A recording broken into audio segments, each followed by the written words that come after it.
नमस्कार, मैं हूं आपके साथ यशु शुक्ला और आप देख रहे हैं के न्यूज की खास पेशकश मनोहर सरकार तरक्की अपार।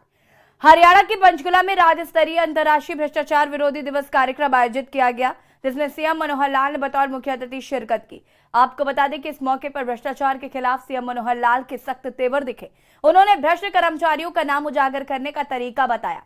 उन्होंने कहा कि विभाग के सबसे अधिक भ्रष्ट कर्मचारी का नाम बोर्ड पर लिखकर कार्यालयों पर पब्लिक प्लेस पर लगाए, ताकि दूसरों के मन में भी ये बात फिट हो जाए कि भ्रष्टाचार किया तो उनका नाम भी उसी बोर्ड पर लगा दिया जाएगा।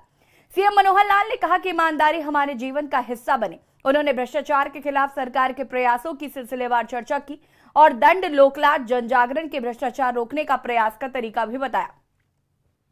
कार्यक्रम में सीएम ने कहा कि नागरिकों में शिक्षा नहीं, संस्कार की भावना आनी चाहिए।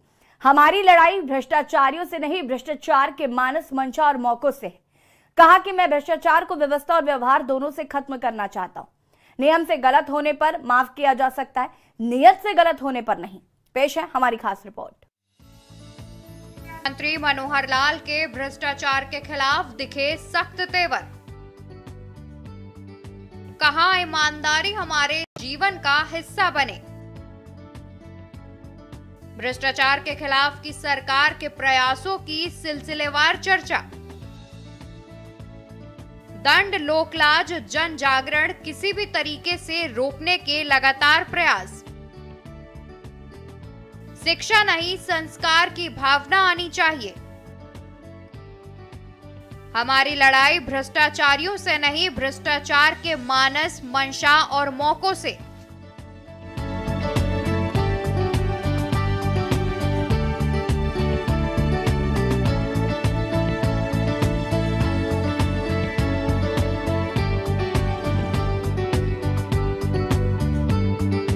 अंतर्राष्ट्रीय भ्रष्टाचार विरोधी दिवस पर पंचकुला में राज्य स्तरीय कार्यक्रम का आयोजन किया गया।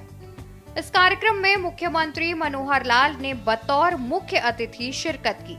इस मौके पर मुख्यमंत्री मनोहर लाल ने कहा कि दुनिया में अच्छा कहलाना सबको पसंद है, लेकिन उसके लिए हमें ईमानदारी के व्यवहार को आचरण में लाना होगा। मुख्यमंत्री मनोहर लाल ने कहा, ईमानदारी हमारे जीवन का हिस्सा बने और इसका प्रयास लगातार करते रहना चाहिए। ये विषय भ्रष्टाचार कोई किसी एक प्रांत तक, एक देश तक सीमित नहीं है। कम ज्यादा मात्रा में दुनिया में कहीं भी ये मिलता है और न केवल आज का विषय है, इसमें भी कहीं दो अतिशयोक्ति नहीं है कि भूतकाल में, अतीत में भी रहा ही होगा और आगे भी हम इससे एकदम भ्रष्टाचार मुक्त होकर के जीवन जी पाएंगे, ऐसा लगता नहीं है। क्योंकि ये विषय नागरिक की जीवंतता के साथ जुड़ा हुआ है और उसके मस्तिष्क में क्या क्या विचार हैं, उसके मन में क्या क्या विचार हैं, उस विचारों के साथ उसके व्यवहार में ये चीजें जुड़ी हैं। तो इस पर स्वाभाविक रूप से चर्चा तो होती है। विषय इतना ही है कि मात्रा कम ज्यादा हो सकती है और मात्रा कम ज्यादा करने के लिए जिसके जिम्मे जो काम है वो अपना प्रयत्न करता रहता है। जिसको भ्रष्टाचार समाप्त करना है वो उसी पर चर्चा करता है, उस अनुसार आगे बढ़ने का संकल्प लेता है और जिनको भ्रष्टाचार करना है वो भी नई नई विधियां ढूंढते रहते हैं। एक संघर्ष है। इस संघर्ष में समाज की आवश्यकता क्या है? हमें दुनिया में अच्छा बनने के लिए आखिर मन में एक इच्छा रहती है, हमारा एक दिशा में, हम अच्छी दिशा में बढ़ रहे हैं, ये आकांक्षा सबकी रहती है। अच्छा कहलाना सबको अच्छा लगता है, तो उस ओर प्रयत्न यदि करना है तो इस लाइन को लंबा करना होगा कि भ्रष्टाचार को हम रोक सकें, ईमानदारी हमारे जीवन का अंग बन सके और इसका पैमाना कई बार मुझे बड़ा अजीब ढंग से एक विचार करने को मिलता है। कुछ समय पहले तक एक वाक्य प्रयोग किया जाता था, परिचय जब कराया जाता था, मंच पर कोई कार्यक्रम होता था, हालांकि मैंने उसको थोड़ा सा उस पर टिप्पणी करनी शुरू की तो उसके बाद थोड़ा बंद भी हो गया कि हमारे मुख्यमंत्री बहुत ही ईमानदार मुख्यमंत्री हैं। इस वाक्य के बोलने का अर्थ क्या है? राज्य स्तरीय इस कार्यक्रम में सीएम मनोहर लाल ने भ्रष्टाचार के खिलाफ अपनी सरकार के प्रयासों की सिलसिलेवार चर्चा की और बताया कि भ्रष्टाचार को दंड, लोकलाज, जनजागरण किसी भी तरीके से रोकने के लगातार प्रयत्न किए जा रहे हैं। अपने संबोधन में मुख्यमंत्री मनोहर लाल ने कहा कि केवल भाषण के जरिए नहीं, बल्कि हमें मन से भ्रष्टाचार को खत्म करने का संकल्प लेना होगा। कहा कि प्रधानमंत्री नरेंद्र मोदी का कहना है कि भ्रष्टाचार से अगर किसी का नुकसान होता है तो वो गरीब व्यक्ति का होता है। लिहाजा भ्रष्टाचार को खत्म करना गरीबों को बड़ी समस्या से बचाना है। इसके लिए नागरिकों में केवल शिक्षा नहीं बल्कि संस्कार की भावना आनी चाहिए। समाप्त करना है तो हमें ये कतई विचार नहीं करना कि उसके दायरे में, उसके चक्र में कौन फंसा है। जो भ्रष्टाचार करेगा उसके खिलाफ कार्रवाई होगी, चाहे बड़ा आदमी हो, चाहे नेता हो, चाहे अधिकारी हो, कर्मचारी हो अथवा जनता का होगा, क्योंकि सब चीजें उसके अंदर जाया जाता है। इंटरेस्ट सबके होते हैं, जिसका इंटरेस्ट मिलता है भ्रष्टाचार होता है तो हम किसी का लिहाज नहीं करते, और जो अपराधी होता है उसको दंडित करने का काम हमारा है। जहाँ तक एक प्रश्न पूछा गया है कि मध्य प्रदेश के मुख्यमंत्री का जो चयन होना है उसमें केंद्र की ओर से मुझे वहाँ एक दायित्व मिला है, वहाँ के प्रभारी के नाते से। सोमवार को वहाँ विधायक दल की मीटिंग रखी गई है और मुझे दायित्व है तो मैं वहाँ जाऊँगा। और मेरी आशा है जैसे हरियाणा, जैसे भारतीय जनता पार्टी के किसी भी प्रदेश के अंदर सर्वसम्मति से होते हैं तो सर्वसम्मति से फैसले होंगे, विधायक दल का फैसला होगा, फिर पार्लियामेंट्री कोर्ट की मुहर लगेगी, उसके बाद नए मुख्यमंत्री जो भी आएंगे वो अगले 5 साल के लिए अपना काम। अंतर्राष्ट्रीय भ्रष्टाचार विरोधी दिवस पर राज्य स्तरीय इस कार्यक्रम में सीएम मनोहर लाल भ्रष्टाचार के खिलाफ सख्त तेवरों में दिखे। कहा कि भ्रष्टाचार करने के बाद केवल मन में पछतावा और पश्चाताप ही रहता है। हमारी सरकार में बिना पर्ची, बिना खर्च के युवाओं को नौकरी दी गई। नौकरी देने में पारदर्शिता से भी भ्रष्टाचार का खात्मा संभव हुआ। मन में आकांक्षा ये है कि सबको ईमानदार होना ही चाहिए। अगर आपने सिंगल आउट करना है तो जो भ्रष्टाचारी है उसको सिंगल आउट करिए कि ये व्यक्ति बहुत भ्रष्टाचारी है। जनता में उसकी एक व्याख्या करके लोगों को बताना चाहिए ताकि व्यक्ति सामने वाला, क्योंकि भ्रष्टाचार को अपने से दूर करने के लिए कई बातें सामने उसको रखनी पड़ती हैं। या तो दंड है, भय है, संस्कार है, और सबसे बड़ी बात है लोकलाज। लोगों में अगर ये पता लग गया कि ये व्यक्ति भ्रष्टाचारी है तो जरूर उसके मन में आएगा कि ये तो बहुत गलत है।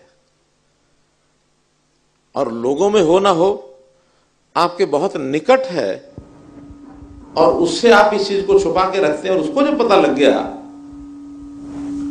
अभी ने लघु फिल्म में हमने देखा है,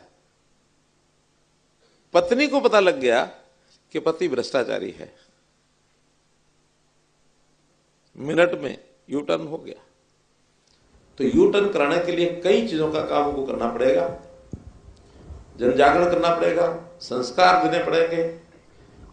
ऐसा नहीं कि इस प्रकार के सेमिनार नहीं करने ही पड़ेंगे।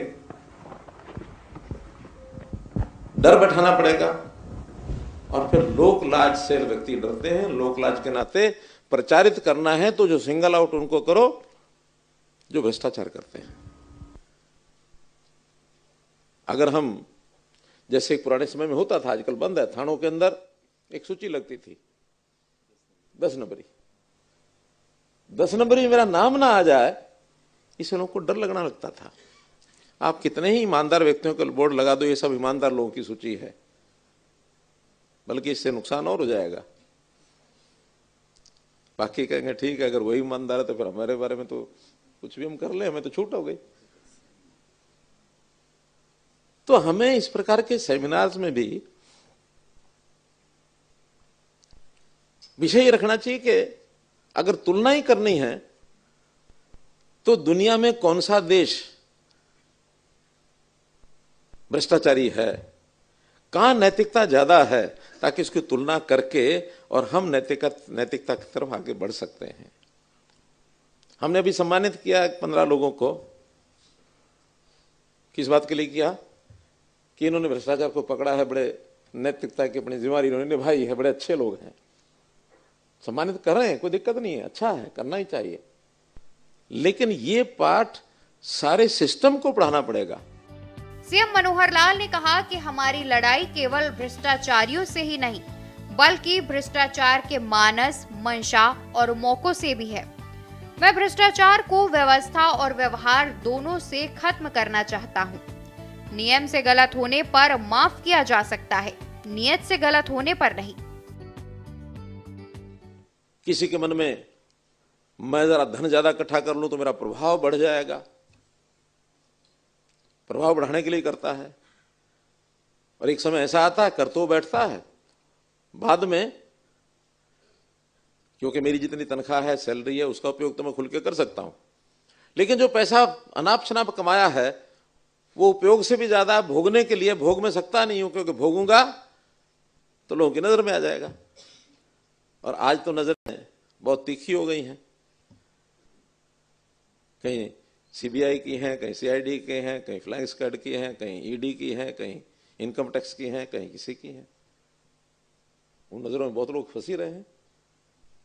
तो जिस दिन पकड़ा जाएगा उस दिन क्या हाल होगा?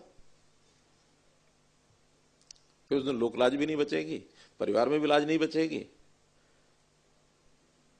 बहुत पछतावा होने लगता है।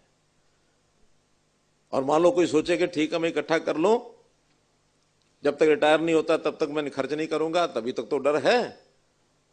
बाद में तो हमारे यहाँ नियम भी है कि रिटायरमेंट के 4 साल के बाद तो किसी का केस भी नहीं चल सकता। यही नियम है ना? है? वो वही विभागीय नहीं हो सकती। विभागीय ना हो तो बाकी आगे तो फिर शुरुआत तो विभाग से ही करना पड़ेगा। उस डर में से व्यक्ति बाहर निकलता है। लेकिन मैं उसको भी आगाह करता हूं कि रिटायरमेंट के 4 साल के बाद फिर शरीर भी ऐसा रहता नहीं कि जिसको बहुत सारी चीजों का उपयोग करके वो कुछ कर सके, दवाइयों के अलावा। और दवाइयां तो भैया सरकार ने फ्री कर रखी हैं सबके लिए। सीएम मनोहर लाल ने बताया कि प्रधानमंत्री नरेंद्र मोदी ने इंडिया फर्स्ट का नारा दिया है, लिहाजा हरियाणा सरकार प्रधानमंत्री के मार्गदर्शन में उनके दिए गए ना खाऊंगा ना खाने दूंगा के सिद्धांत पर चल रही है। हमारी सरकार ने मिशन कर्मयोगी के जरिए नैतिक और चारित्रिक करप्शन खत्म करने की कोशिश की है। स्पेशल डेस्क के न्यूज इंडिया।